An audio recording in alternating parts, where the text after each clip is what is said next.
Hürmetli vatandaş, Doğutur bir ilan kılıvatkan 5 belki ahırlık süretle haber bilen 6 parça haber.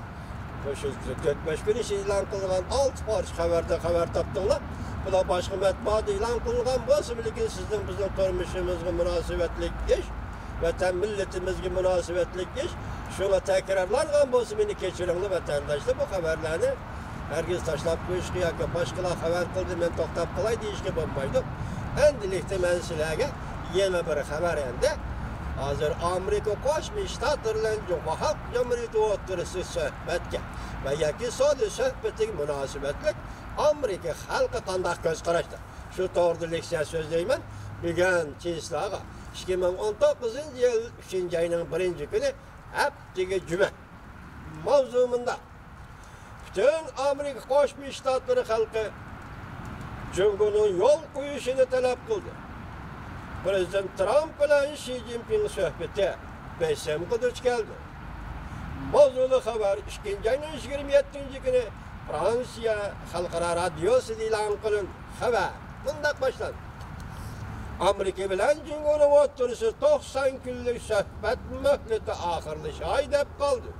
Prezident Trump Xi Jinping bilan pat arada Florida shtatida Ko'lbiyi oromgohida yuqori darajalikla kelishimga imzo qo'yish suhbatiga qatnashdi deb hukm qildi.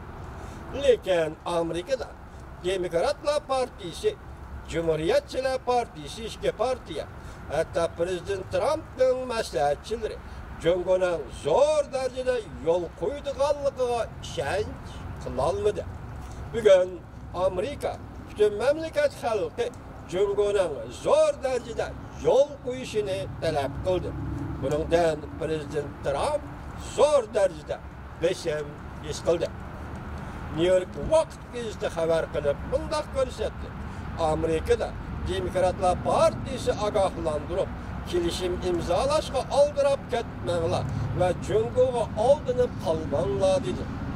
Cumhuriyetçiler partiyasining xotirjam bo'lolmasligining sabablari bunda. Prezident Trump qizil raqamni azaytishga urinib, Huawei shirkati bilan tegishmoqchi bo'layotdi. Huawei shirkati Amerikada ayblandi. Prezident Trump asta Huawei shirkatini qo'yib o'tadigan bo'lsa, Demokratlar partiyasi buni hisob-kitob qiladigan bo'lsa, 2020-yil saylovda Cumhuriyetçiler partiyasiga foydasiz bo'ladi.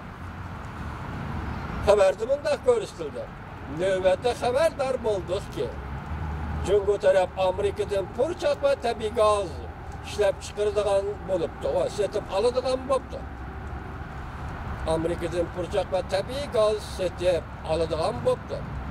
Buni kontrol qilishdan voz kechadigan, bu muomala sohasini echib etadigan, diqqatimiz jumla vatandosh. Bu muomala sohasini echib etadigan, strafoniya va mashina bozorini echib etadigan bo'libdi. Demak, bu Cumhuriyetning yo'l qo'yishi degan gap. Lekin moliyadan pul qo'shib berish, patent huquqini o'g'irlash, texnik yutunib berishga majburlash, savdo qo'rg'onlarida taxamo ilgir echib etishdan iborat qurilma xarakterli masala tahi hal bo'lishga erishgani yo'q. Amerika Demokratlar partiyasi bunday hisobladi. Agar imzolaydigan kelishim faqat Cumhuriyet Amerikadan purchoq qatorli dehqonchilik mahsulotlarini ko'plab setib elib, qizil raqamni azaytadigan ish bo'lsa, bu kelishim mag'lub bo'lgan kelishim bo'lib tuziladi.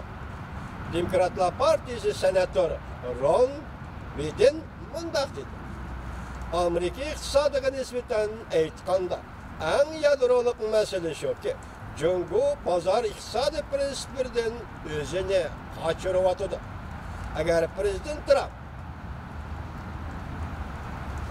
Prezident Trump bu nuqtada qo'llashmaydigan bo'lsa, faqat qizil raqamni azaytish bilan bo'lib, Cumhuriyetni qo'yib o'tadigan bo'lsa, bundan kishilar qaymiqidi hech narsani tushunolmaydi.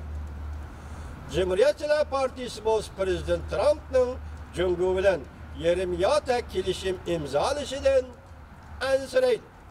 Cumhuriyetçiler Partisi'nin Avam Palatası'nın azası Charlie Grassley, Cumhur'un kurulma karakterlik islahat elip verişide Prezident Trump'ın çığ turuşuğa çakırık kıldı.